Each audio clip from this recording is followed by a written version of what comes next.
Hello friends, हम सभी को काफ़ी समय से इंतज़ार था राजस्थान की कर्मचारी चयन बोर्ड की भर्ती पशु परिचर्यक जिसे एनिमल अटेंडेंस भी कहते हैं। तो इसका विस्तृत विज्ञापन जारी हो चुका है, जिसमें गैर अनुसूचित क्षेत्र के 5,281 पद जबकि अनुसूचित क्षेत्र के 653 पद हैं। टोटल 5,934 पद इसमें रखे गए हैं। इसकी विज्ञापन संख्या 07 मतलब इसका विज्ञापन 7 अक्टूबर 2023 को जारी हुआ।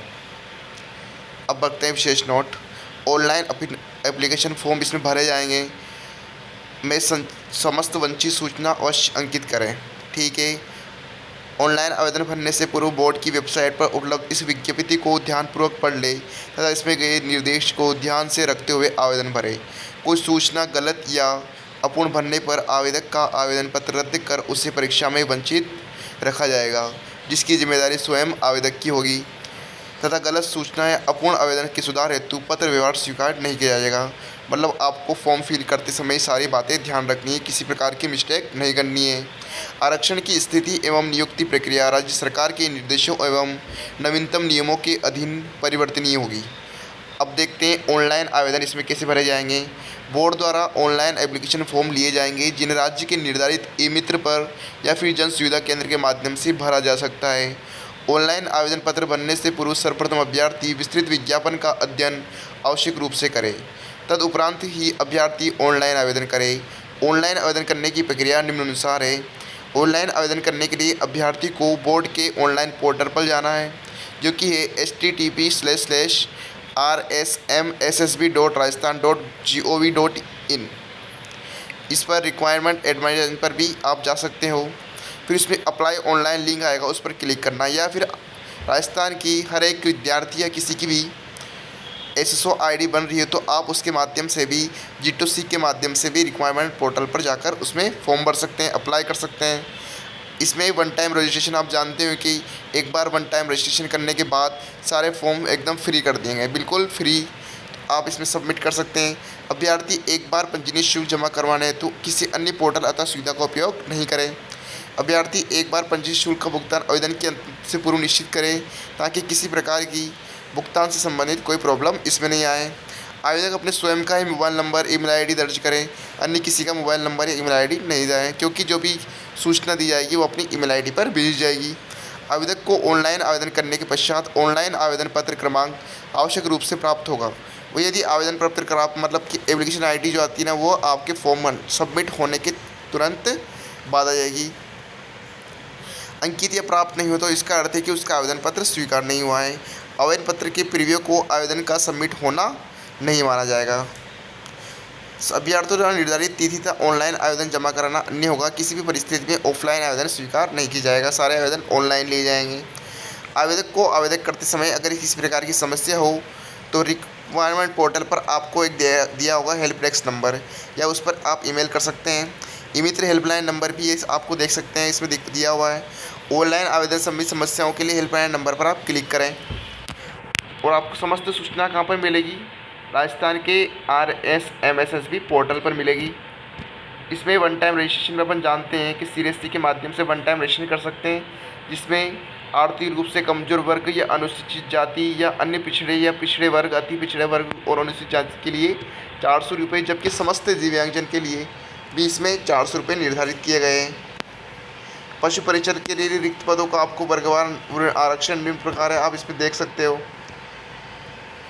क्षेत्रीय आरक्षण भी दे रखा है और एक क्षैतिज हॉरिजॉन्टल रिजर्वेशन भी दे रखा है, 2 प्रकार के आप देख सकते हो। अब चलते हैं आगे, क्या नोट लिखा हुआ है।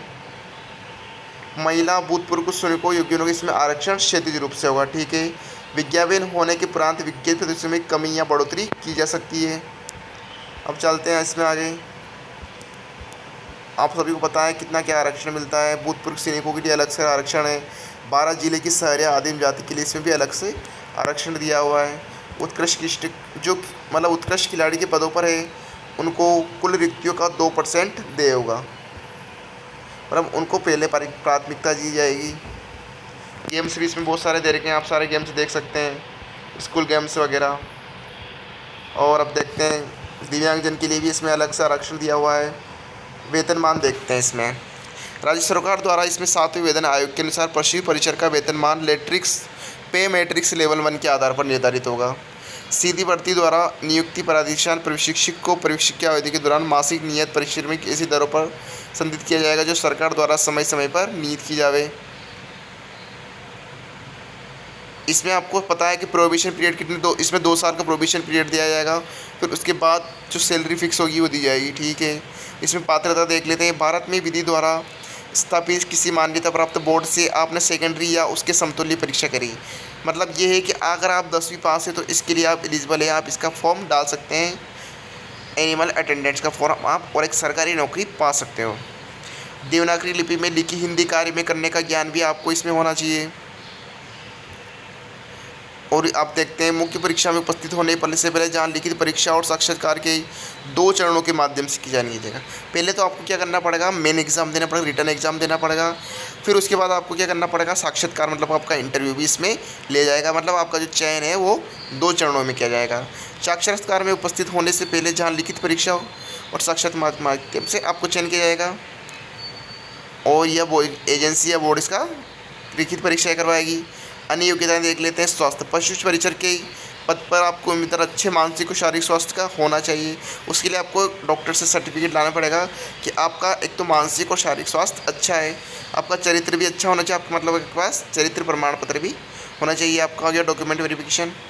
राष्ट्रीयता आपके पास भारत का नागरिक हो, नेपाल का प्रजनन हो, भूटान का प्रजनन हो, ये आप इसमें पढ़ सकते हैं। और तिब्बत शरणार्थी जो 1162 से पहले भारत में स्थायी रूप से बसने के विचार से आया था। आपकी आयु देख लेते हैं। आवेदक 1 जनवरी 2024 को 18 वर्ष की आयु प्राप्त कर चुका हो तथा 40 वर्ष का नहीं हो, मतलब कि अगर आपकी आयु 18 से 40 के बीच है तो आप इस फॉर्म के लिए एलिजिबल हो, आप इसका फॉर्म डाल सकते हो। अधिकतम आयु सीमा, अगर आप अनुसूचित जाति, अनुसूचित जनजाति, अन्य पिछड़ा वर्ग, अति पिछड़ा वर्ग, आर्थिक रूप से कमज़ोर वर्ग के पुरुष अभ्यर्थी हो या फिर राजस्थान के मूल निवासी हो तो आपको इसमें आयु में 5 वर्ष की छूट दी जाएगी। सामान्य वर्ग की महिला अभ्यर्थियों को इस मामले में 5 वर्ष की छूट दी जाएगी। इसके अतिरिक्त SC ST के कैंडिडेट हो, अति पिछड़ा वर्ग हो, आर्थिक रूप से कमज़ोर वर्ग की महिला अभ्यर्थी को या फिर राजस्थान की मूल निवासी हो तो उसमें इसको 10 वर्ष की छूट दी जाएगी। ठीक है। भूतपूर्व के अधिक जो दंडित होने से पूर्व राज्य सरकार यदि किसी पद पर मौलिक रूप से कार्य कर चुका हो, इन नियमों के तहत नियुक्ति की योग्यता के मामले में अधिकतम आयु सीमा लागू नहीं होगी। ठीक है। 40 वर्ष से उम्र आपकी ज़्यादा नहीं होनी चाहिए। विधवा महिलाओं के लिए इसमें अलग से प्रमाण पत्र दिया होगा, मृत्यु प्रमाण पत्र होगा तो आपको छूट दी जाएगी। NCC कैडेट के लिए भी आयु सीमा में 3 वर्ष से अधिक की छूट दी जा रही है। इसमें 3 वर्ष की मिनिमम मान सकते हो आप। पेंशन, नए नियुक्त होने वाले में से राज्य सरकार द्वारा पेंशन लागू, इस पेंशन भी इसमें दी जाएगी। विवाह पंजीयन भी होना आपका जरूर। अब देखते हैं परीक्षा का दिनांक। अप्रैल 2024 में इसकी संभावना है एग्ज़ाम होने की। प्रवेश पत्र आपको पता है SSO ID पर, आपके ईमेल ID पर, आपके मोबाइल नंबर पर भेजी जा सकती है। SSO ID पर आप इसका एडमिट कार्ड चेक कर सकते हो। आवेदन आपको पता है कैसे करना है, SSO ID के माध्यम से आपको आवेदन करना है। अब देख लेते हैं फ़ोटो वगैरह आपको पता ही है, सब देख लेना है। तो हस्ताक्षर पता है, यहाँ बहुत सारे फॉर्म भर रखे होंगे आपने, उस प्रकार से इसमें भी आपको अपने सिग्नेचर अपलोड करने हैं। ये तो पता लगा है किस प्रकार आपको सिग्नेचर अपलोड करना है, किस प्रकार आपका फॉर्म भरा जाएगा। और किसी को नहीं आता, जाति प्रमाण पत्र भी इसमें दिया गया है। जाति प्रमाण पत्र के लिए अगर आपके पास 3 साल के अंदर का आपके पास जाति प्रमाण पत्र है, अगर आपके पास नहीं है तो आप इसमें शपथ पत्र भी लगा सकते हो। इस प्रकार की सुविधा इसमें आपको दे रही है। अब चलते हैं परीक्षा की स्कीम, आपका सिलेबस क्या होगा। भाग इसमें 2 प्रश्न पत्र रहेंगे। कौन से, एक तो भाग अ रहेगा और एक भाग ब रहेगा। भाग अ में आपके कितने प्रश्न रहेंगे, टोटल 105 रहेंगे, जिसमें कुल अंक 105। और परीक्षा की अवधि की बात करें तो 3 घंटे की रहेगी, जिसमें भाग ब के भी 45 क्वेश्चन रहेंगे।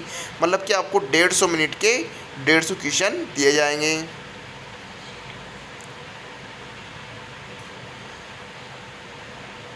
अब चलते हैं आगे।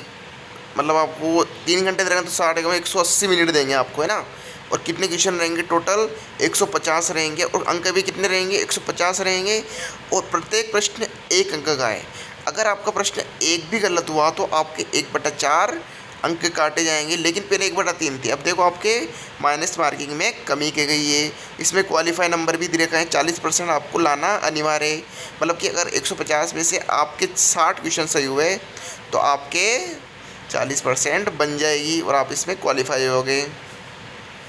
आपको पता ही है भारांक तो आपके 70% का रहेगा, भारांक रहेगा आपके 30% का। मतलब कि 105 नंबर का भाग जबकि भाग 45 नंबर का रहेगा।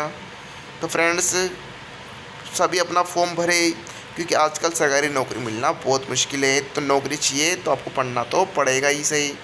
और आपको पता है क्या क्या पढ़ना पड़ेगा। राजस्थान जीके, राजस्थान का एग्ज़ाम है तो राजस्थान जीके तो बिल्कुल ही पढ़ लो, एक भी क्वेश्चन बाहर नहीं जाना चाहिए। अभी से लग जाओ कि इसमें अपन को लगना है। सारी ये देख लो, इसमें पशुपालन से संबंधित जितनी भी योजनाएं हैं, दुग्ध उत्पादन कहाँ कहाँ केंद्र है, कितनी मांस उत्पन्न होता है, कितने अंडे उत्पन्न होते हैं, कितनी दूध, सारी चीज़ें आपको पशुओं से संबंधित इसमें पढ़नी है। क्योंकि 45 नंबर का मैटर है, 45। और आपको पता है ना, नौकरी के लिए तो एक एक नंबर भी मायने रखता है, जबकि ये तो पूरे 45 नंबर का मैटर है। तो घोट के भी जाओ। मैं तो चाहता हूँ कि आज से ही तैयारी स्टार्ट कर लो आप, ठीक है। क्योंकि पता नहीं किस टाइम एग्ज़ाम आ जाए और आप सोचते रह जाओ कि पढ़ लेते और आपके रोल नंबर लिस्ट में मिले ही नहीं। तो मैं चाहता हूँ कि आपके रोल नंबर लास्ट लिस्ट में मिले, तो आप से ही आपकी पढ़ाई शुरू कर दीजिए। थैंक यू फ्रेंड्स, मिलते हैं अपने अगले नए वीडियो में।